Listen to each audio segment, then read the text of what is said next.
Magandang gabi o magandang araw po, mga ka-Inside the Story PH. Samahan ninyo akong muli sa isa na namang kwento ng kababalaghan. Ngayong gabi, bubuksan natin ang isang madilim na sikreto sa likod ng kapangyarihan, yaman at ang mga nilalang na nagmamasid sa dilim.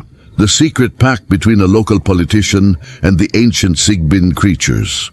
Sinasabi nila ang politika ay maruming laro, pero paano kung ang dumi nito ay hindi lang dahil sa korupsyon, kundi dahil sa dugo ng mga inosenteng tao? Paano kung ang bawat kalsada at proyektong ipinagmamalaki ay itinayo gamit ang basbas ng mga demonyo ng gabi? Sa isang umuusbong na bayan sa lalawigan, kilalang kilala si Mayor Sebastian. Sa loob ng 5 taon niyang pamumuno, biglang yumaman ang bayan ng San Roque. Maraming kalsada ang naisemento, naging moderno ang mga gusali.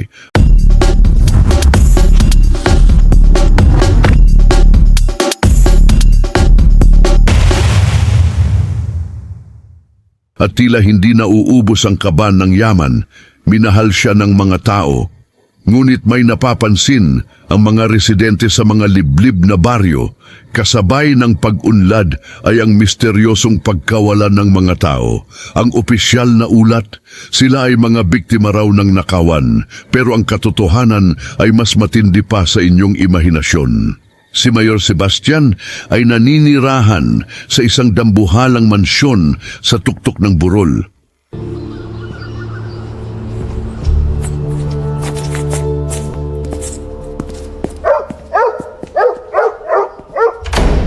Tuwing kabilugan ng buwan, pinapauwi niya ang lahat ng tauhan.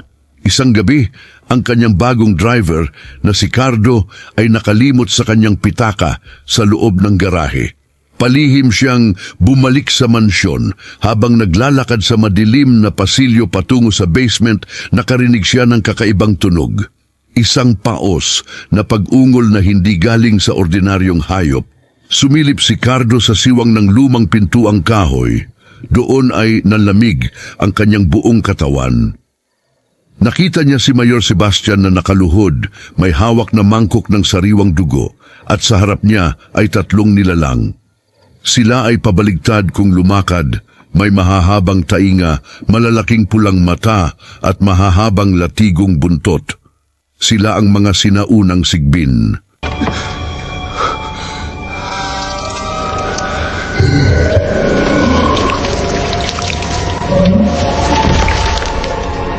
Dito natuklasan ni Cardo ang sumpa. Ang pamilya ni Mayor Sebastian ay matagal nang may lihim na pakikipagkasundo sa mga Sigbin. Ang mga nilalang na ito ang nagdadala ng swerte, ginto at kapangyarihan sa politiko upang manatili ito sa pwesto at hindi matalo sa bawat eleksyon. Ngunit walang libre sa mundong ito. Ang kapalit ng ginto at kapangyarihan ay ang buhay at dugo ng mga mamamayan ng San Roque. Bawat buwan, kailangang mag-alay si Mayor ng 2 tao para sipsipin ng mga Sigbin ang dugo ng mga ito.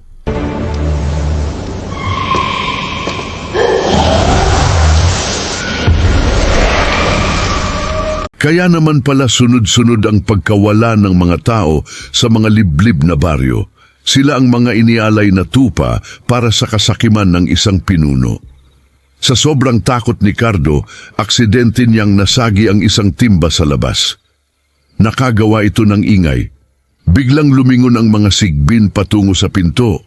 Alam ni Cardo na kapag nahuli siya, siya ang susunod na iaalay. Agad na tumakbo si Cardo patungo sa kanyang sasakyan. Rumaragasa siyang lumabas ng gate ng mansyon. Ngunit sa kanyang rearview mirror, nakita niya ang mga anino sa dilim.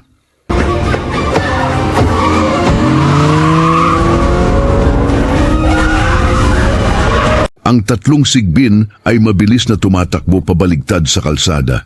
Hinahabol ang kanyang kotse gamit ang kanilang pambihirang bilis. Ang bawat kaluskos ng kanilang mga kuko sa bubong ng sasakyan ni Cardo ay tila tunog ng kamatayan. Nagawa lang makaligtas ni Cardo nang makarating siya sa tapat ng isang maliit na kapilya kung saan may nakasinding malaking krus. Isang bagay na hindi kayang lapitan ng mga nilalang ng kadiliman.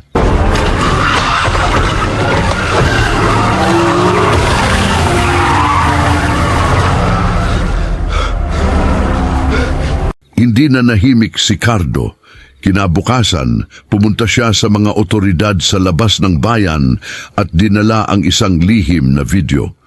Dahil sa bigat ng ebidensya, isang sorpresang raid ang ikinasa ng mga espesyal na unit ng pulisya sa mansyon ni Mayor Sebastian. Nang mapaligiran ng mga pulis ang mansyon, tumangging sumuko si Mayor. Sa kanyang desperasyon, binuksan niya ang silong at pinakawalan ng mga sigbin para patayin ang mga pulis. Isang madugong labanan ang naganap sa loob ng mansyon. Umalingaw-ngaw ang mga putok ng baril kasabay ng mga hiyaw ng mga nilalang.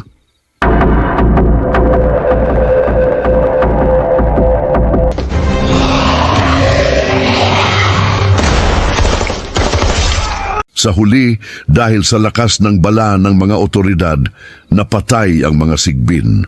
At si Mayor Sebastian, nang makita niyang patay na ang mga nilalang na nagbibigay sa kanya ng lakas, sinubukan niyang lumaban. Ngunit siya ay nabaril at napatay din ng mga pulis sa mismong silong kung saan niya ginagawa ang kanyang mga madugong ritual. Matapos ang gabing iyon, nalaman ng buong bayan ng San Roque ang katotohanan. Ang progresibong bayan na kanilang ipinagmamalaki ay itinayo pala sa ibabaw ng mga bangkay ng kanilang mga nawawalang mahal sa buhay. Binuwag ang mansyon at ang silong ay tuluyan ng sinemento upang wala nang magbalik na anuman mula sa dilim.